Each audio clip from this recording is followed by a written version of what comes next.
Seorang wanita terdampar di laut selama 3 hari 3 malam karena kapal karam. Tepat saat dia putus asa, tiba-tiba sebuah pulau muncul di hadapannya. Dia dengan cepat menggunakan kekuatan terakhirnya untuk naik ke darat. Hanya dengan cara itulah nyawanya dapat diselamatkan. Namun sepertinya tidak ada seorang pun yang tinggal di pulau ini. Dan cuacanya sangat panas.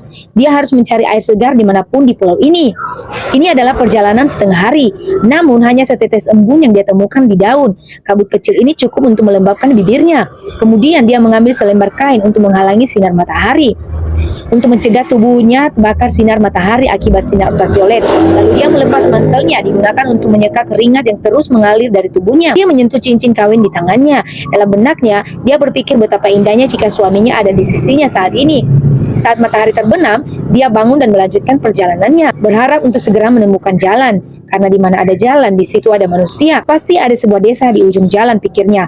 Di malam hari dia memungut beberapa cabang kering, kemudian temukan beberapa daun kering dan tumpuk menjadi satu. Dia mencoba membuat api unggun dengan batu api, tapi saya coba waktu yang lama tanpa hasil. Setelah beristirahat sebentar, dia mendapat ide. Kemudian langsung lepas bantalan, pinggang dan bawa bersama dia, keluarkan kapas dan letakkan di atas daun kering. Lalu gosok dengan batu api sebentar. Pada akhirnya itu benar-benar menyalakan api. Dengan adanya api nampaknya ada lebih banyak harapan. Hari ini ia memberi rasa aman di hati. Keesokan paginya dia terbangun karena rasa sakit. Ternyata kakinya dipenuhi semut.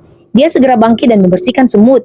Namun kakinya telah dimakan dan terdapat luka di mana-mana. Dia tidak punya pilihan selain merobek pakaiannya. Kemudian ditutupinya lukanya dengan kain. Setelah mengobati lukanya, dia melanjutkan perjalanannya. Tapi tubuhnya sepertinya diliputi rasa lapar dan haus. Dia ingin mencari buah-buahan liar untuk memuaskan rasa laparnya. Namun di pulau besar tidak ada buah. Akhirnya ditemukan sebatang pohon kelapa. Namun tinggi pohon kelapa membuatnya tak berdaya. Dia hanya bisa terus mencari. Tidak ada satupun buah atau setetes air pun yang ditemukan hingga malam hari. Tak berdaya, dia hanya bisa duduk di tanah. Bersandarlah pada pohon dan biarkan dirinya beristirahat dengan baik.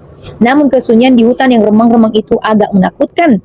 Dia sangat khawatir binatang buas akan tiba-tiba muncul. Karena takut, dia perlahan tertidur. Hari berikutnya tiba dalam sekejap mata. Dia hampir mati ketakutan. Ketika dia membuka matanya, dia melihat seekor cacing panjang merayapi tubuhnya. Dia menahan napas, tidak berani mengeluarkan suara. Untungnya, cacing itu segera terlewatkan. Setelah aman, dia segera berdiri dan bergegas pergi. Namun, luka di kakinya semakin parah. Selain itu, tidak ada makanan atau air selama 2 hari. Tubuhnya terasa mencapai batasnya. Bahkan berjalan pun mulai terguyung.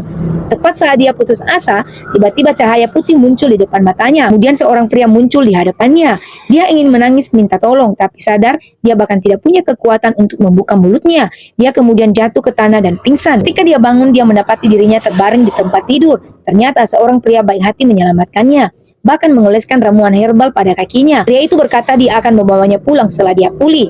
Mendengar hal tersebut, wanita tersebut mengungkapkan rasa terima kasihnya kepada pria tersebut. Pada saat yang sama, dia sangat bahagia karena ketekunannya dia selamat. Demikian ceritanya.